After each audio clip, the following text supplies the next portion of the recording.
आज हम मुंशी प्रेमचंद द्वारा लिखित उपन्यास प्रतिज्ञा का भाग 4 सुनेंगे। तो चलिए शुरू करते हैं। लाला बद्री प्रसाद की सज्जनता प्रसिद्ध थी। उनसे ठग कर तो कोई एक पैसा भी न ले सकता था, पर धर्म के विषय में वह बड़े ही उदार थे। स्वार्थियों से वह कोसों भागते थे, पर दीनों की सहायता करने में कभी न चूकते थे। फिर पूर्णा तो उनकी पड़ोसिन ही नहीं, ब्राह्मणी थी। उस पर उनकी पुत्री की सहेली, उसकी सहायता वह क्यों न करती। पूर्णा के पास हल्के दामों के 2-4 गहनों के सिवा और क्या था। खोड़सी के दिन उसने वे सब गहने लाकर लाला जी के सामने रख दिए और सजल नेत्रों से बोली, मैं अब इन्हें रखकर क्या करूँगी। बद्री प्रसाद ने करुण कोमल स्वर में कहा, मैं इन्हें लेकर क्या करूँगा बेटी। तुम यह न समझो कि मैं धर्म या पुण्य समझकर यह काम कर रहा हूँ। यह मेरा कर्तव्य है। इन गहनों को अपने पास रखो, कौन जाने किस वक्त इसकी जरूरत पड़े। जब तक मैं जीता हूँ तुम्हें अपनी बेटी समझता रहूँगा, तुम्हें कोई तकलीफ न होगी। खोड़सी बड़ी धूम से हुई। कई सौ ब्राह्मणों ने भोजन किया। दान दक्षिणा में भी कोई कमी न की गई। रात के 12 बज गए थे। लाला बद्री प्रसाद ब्राह्मणों को भोजन करा कर लेटे तो देखा प्रेमा उनके कमरे में खड़ी है। बोले, यहाँ क्यों खड़ी हो बेटी, रात बहुत हो गई है, जाकर सो रहो। प्रेमा, आपने अभी कुछ भोजन नहीं किया है ना। बद्री प्रसाद, अब इतनी रात गए मैं भोजन न करूँगा, थक भी बहुत गया हूँ, लेटते ही लेटते सो जाऊँगा। यह कहकर बद्री प्रसाद चारपाई पर बैठ गए और एक क्षण के बाद बोले, क्यों बेटी, पूर्णा के मैके में कोई नहीं है। मैंने उससे नहीं पूछा कि शायद उसे कुछ दुख हो। प्रेमा, मैके में कौन है, माँ बाप पहले ही मर चुके थे। मामा ने विवाह कर दिया, मगर जब से विवाह हुआ कभी झांका तक नहीं। ससुराल में भी कोई सगा नहीं है, पंडित जी के दम से नाता था। बद्री प्रसाद ने बिछावन की चादर बराबर करते हुए कहा, मैं सोच रहा हूँ पूर्णा को अपने ही घर में रखूँ तो क्या हर्ज है। अकेली औरत कैसे रहेगी। प्रेमा, होगा तो बहुत अच्छा, पर अम्मा जी माने तब तो। बद्री प्रसाद, मानेंगी क्यों नहीं, पूर्णा तो इनकार ना करेगी। प्रेमा, पूछूंगी, मैं समझती हूँ उन्हें इनकार ना होगा। बद्री प्रसाद, अच्छा मान लो वह अपने ही घर में रहे तो उसका खर्च 20 रुपये में चल जाएगा ना। प्रेमा ने आर्द्र नेत्रों से पिता की ओर देखकर कहा, बड़े मजे से, पंडित जी 50 रुपये ही तो पाते थे।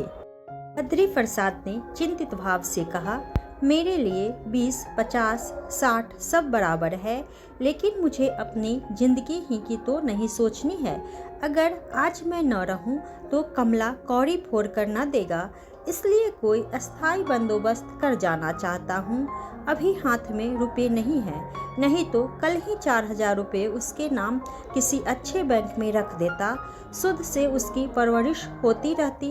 यह शर्त कर देता कि मूल में से कुछ न दिया जाए। सहसा कमला प्रसाद आंखें मलते हुए आकर खड़े हो गए और बोले, अभी आप सोए नहीं, गर्मी लगती हो तो पंखा लाकर रख दूं, रात तो ज़्यादा हो गई। बद्री प्रसाद, नहीं गर्मी नहीं है, प्रेमा से कुछ बातें करने लगा था, तुमसे भी कुछ सलाह लेना चाहता था तो तुम आप ही आ गए। मैं सोच रहा हूँ कि पूर्णा यहीं आकर रहे तो क्या हर्ज है। कमला प्रसाद ने आंखें फाड़ कर कहा, यहाँ अम्मा कभी नाराजी होगी। बद्री प्रसाद, अम्मा जी की बातें छोड़ो, तुम्हें तो कोई आपत्ति नहीं है, मैं तुमसे पूछना चाहता हूँ। कमला प्रसाद ने दृढ़ता से कहा, मैं तो कभी इसकी सलाह न दूंगा। दुनिया में सभी तरह के आदमी हैं, न जाने क्या समझे, दूर तक सोचिए। बद्री प्रसाद, उसके पालन पोषण का तो कुछ प्रबंध करना ही होगा। कमला प्रसाद, हम क्या कर सकते हैं। बद्री प्रसाद, तो और कौन करेगा। कमला प्रसाद, शहर में हम ही तो नहीं रहते, और भी बहुत से धनी लोग हैं, अपनी हैसियत के मुताबिक हम भी कुछ सहायता कर देंगे। बद्री प्रसाद ने कटाक्ष भाव से कहा, तो चंदा खोल दिया जाए, क्यों, अच्छी बात है, जाओ घूम घूम कर चंदा जमा करो। कमला, मैं क्यों चंदा जमा करने लगा? बद्री प्रसाद, तब कौन करेगा? कमला प्रसाद इसका कुछ जवाब न दे सके। कुछ देर के बाद बोले, आखिर आपने क्या निश्चय किया है? बद्री प्रसाद, मैं क्या निश्चय करूँगा? मेरे निश्चय का अब मूल्य ही क्या? निश्चय तो वही होगा जो तुम करोगे, मेरा क्या ठिकाना। आज मैं कुछ कर जाऊं, कल मेरी आंख बंद होते ही तुम उलट पुलट दो, व्यर्थ में बदनामी हो। कमला प्रसाद ने बहुत दुखित होकर कहा, आप मुझे इतना नीच समझते हैं, यह मुझे ना मालूम था। बद्री प्रसाद बेटे को बहुत प्यार करते थे। यह देखकर कि मेरी बात से उसे चोट लगी है, तुरंत बात बनाई। नहीं नहीं, मैं तुम्हें नीच नहीं समझता। बहुत संभव है कि आज हम जो बात कर सकते हैं वह कल स्थिति के बदल जाने से न कर सके। कमला प्रसाद, ईश्वर न करे कि मैं वह विपत्ति झेलने के लिए बैठा रहूं, लेकिन इतना कह सकता हूं कि आप जो कुछ कर जाएंगे उसमें कमला प्रसाद को कभी किसी दशा में आपत्ति न होगी। आप घर के स्वामी हैं, आप ही ने यह संपत्ति बनाई है, आपको इस पर पूरा अधिकार है।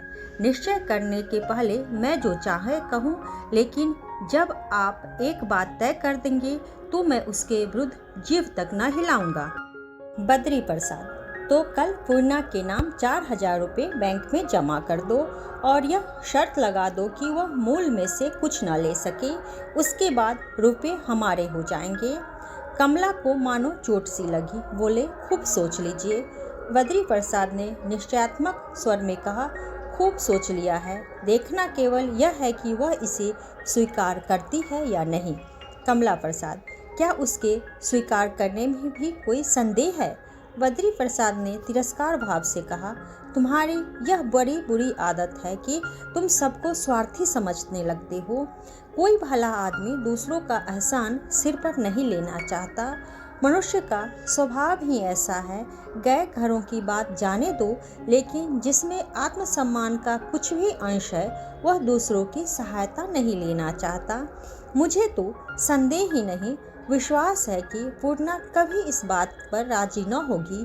वह मेहनत मंजूरी कर सकेगी तो करेगी, लेकिन जब तक वह विवश न हो जाए हमारी सहायता कभी न स्वीकार करेगी। प्रेमा ने बड़ी उत्सुकता से कहा, मुझे यह भी संदेह है, राजी होंगी भी तो बड़ी मुश्किल से। बद्री प्रसाद, तुम उससे इसकी चर्चा करना कल ही। प्रेमा, नहीं दादा, मुझसे न बनेगा। वह और मैं दोनों ही अब तक बहनों की तरह रही हैं। मुझसे इस ढंग की बात अब न करते बनेगी, मैं तो रोने लगूंगी। बद्री प्रसाद, तो मैं ही सब ठीक कर लूँगा। हाँ, कल शाम मुझे अवकाश न मिलेगा, तब तक तुम्हारी अम्मा जी से भी बातें होंगी, शायद वह उसके यहाँ रहने पर राजी हो जाए। कमला प्रसाद गृह प्रबंध में अपने को लासानी समझते थे। यूँ तो बुद्धि विकास में वह अपने को अफलातों से रत्ती भर भी कम न समझते थे, पर गृह प्रबंध में उनकी सिद्धि सर्वमान्य थी। सिनेमा रोज देखते थे, पर क्या मजाल थी कि जेब से एक पैसा भी खर्च करे। मैनेजर से दोस्ती कर रखी थी, उल्टे उसके यहाँ कभी कभी दावत खा आते थे। पैसे का काम थैले में निकालते थे और बड़ी सुंदरता से कभी कभी लाला बद्री प्रसाद से इस विषय में उनकी ठन भी जाया करती थी। बूढ़े लाला जी बेटे की इस कुत्सित मनोवृत्ति पर कभी कभी खरे खरे कह डालते थे। कमला प्रसाद समझ गए कि लाला जी इस वक्त कोई आपत्ति न सुनेंगे, बल्कि आपत्ति से उल्टा असर होने की संभावना थी। इसलिए उन्होंने कूटनीति से काम लेने का निश्चय किया। प्रातःकाल पूर्णा के द्वार पर जाकर आवाज दी। पूर्णा पहले तो उनसे पर्दा करती थी, पर अब बहुरिया बनकर बैठने से कैसे काम चल सकता था। उन्हें अंदर बुला लिया। बरामदे में चारपाई पड़ी हुई थी। कमला बाबू उस पर जा बैठे। एक क्षण में पूर्णा आकर उनके सामने खड़ी हो गई। पूर्णा का माथा घूंघट से ढका हुआ था, पर दोनों सजल आंखें कृतज्ञता और विनय से भरी हुई भूमि की ओर ताक रही थी। कमला प्रसाद उसे देखकर अवाक सा रह गया। वह इस इरादे से आया था कि इसे किसी भांति यहाँ से टाल दूं, मैके चले जाने की प्रेरणा करूं। उसे इसकी जरा भी चिंता न थी कि इस अबला का भविष्य क्या होगा, उसका निर्वाह कैसे होगा, उसकी रक्षा कौन करेगा। उसका उसे लेश मात्र भी ध्यान न था। वह केवल इस समय उसे यहाँ से टालकर अपने रुपये बचा लेना चाहता था। पर विधवा की सरल निष्कलंक दीन मूर्ति देखकर उसे अपनी कुटिलता पर लज्जा आ गई। कौन प्राणी ऐसा हृदयहीन है जो किसी कोमल पुष्प को तोड़कर भार में झोंक दे। जीवन में पहली बार उसे सौंदर्य का आकर्षण हुआ। अंधेरे घर में दीपक जल उठा। बोले, तुम्हें यहाँ अब अकेले रहने में तो बड़ा कष्ट होगा। उधर प्रेमा भी अकेले घबराया करती है। उसी घर में तुम भी क्यों न चली आओ, क्या कोई हरज है? पूर्णा सिर नीचा किए एक क्षण तक सोचने के बाद बोली, हरज तो कुछ नहीं है बाबूजी, यहाँ भी तो आप ही लोग के भरोसे पड़ी हूँ। कमला प्रसाद, तो आज चली चलो, बाबूजी की भी यही इच्छा है। मैं जाकर आदमियों को असबाब ले जाने के लिए भेज देता हूँ। पूर्णा, नहीं बाबूजी, इतनी जल्दी न कीजिए, जरा सोच लेने दीजिए। कमला प्रसाद, इसमें सोचने की कौन सी बात है, अकेले कैसे पड़ी रहोगी? पूर्णा, अकेली तो नहीं हूँ, महरी भी तो यहीं सोने को कहती है।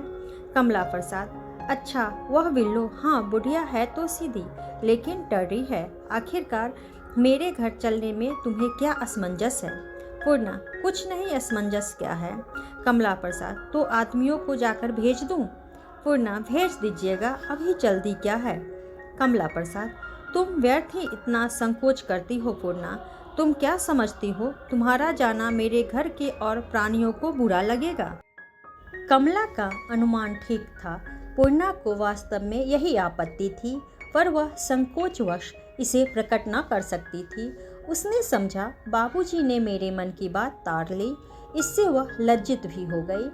बाबू साहब के घर वालों के विषय में ऐसी धारणा उसे न करनी चाहिए थी, पर कमला प्रसाद ने उसके संकोच का शीघ्र ही अंत कर दिया। बोले, तुम्हारा यह अनुमान बिल्कुल स्वाभाविक है पूर्णा, लेकिन सोचो, मेरे घर में ऐसा कौन सा आदमी है जो तुम्हारा विरोध कर सके? बाबूजी की स्वयं यह इच्छा है। मुझे तुम खूब जानती हो, पंडित वसंत कुमार से मेरी कितनी गहरी दोस्ती थी, यह तुमसे छिपा नहीं। प्रेमा तुम्हारी सहेली ही है। अम्मा जी को तुमसे कितना प्रेम है वह तुम खूब जानती हो। रह गई सुमित्रा, उसे जरा कुछ बुरा लगेगा, तुमसे कोई पर्दा नहीं, लेकिन उसकी बातों की परवाह कौन करता है? उसे खुश रखने का भी तुम्हें एक गुर बताए देता हूँ। कभी कभी यह मंत्र फूंक दिया करना, फिर वह कभी तुम्हारी बुराई ना करेगी। बस उसकी सुंदरता की तारीफ करती रहना। यह ना समझना कि रंभा या उर्वशी कहने से वह समझ जाएगी कि यह मुझे बना रही है। तुम चाहे जितना बढ़ाओ, वह उसे यथार्थ ही समझेगी। इसी मंत्र से मैं उसे नचाया करता हूँ। यही मंत्र तुम्हें बताए देता हूँ। पूर्णा को हंसी आ गई। बोली, आप तो उनकी हंसी उड़ा रहे हैं। भला ऐसा कौन होगा जिसे इतनी समझ न हो? कमला, इतनी समझ को तुम साधारण बात समझ रही हो, पर यह साधारण बात नहीं। तुमको यह सुनकर आश्चर्य तो होगा, पर अपनी तारीफ सुनकर हम इतने मतवाले हो जाते हैं कि फिर हमें विवेक की शक्ति ही लुप्त हो जाती है। बड़े से बड़ा महात्मा भी अपनी प्रशंसा सुनकर फूल उठता है।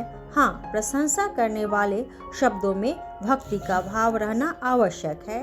यदि ऐसा न होता तो कवियों को झूठी तारीफों के पुल बांधने के लिए हमारे राजे महाराजे पुरस्कार क्यों देते? बताओ।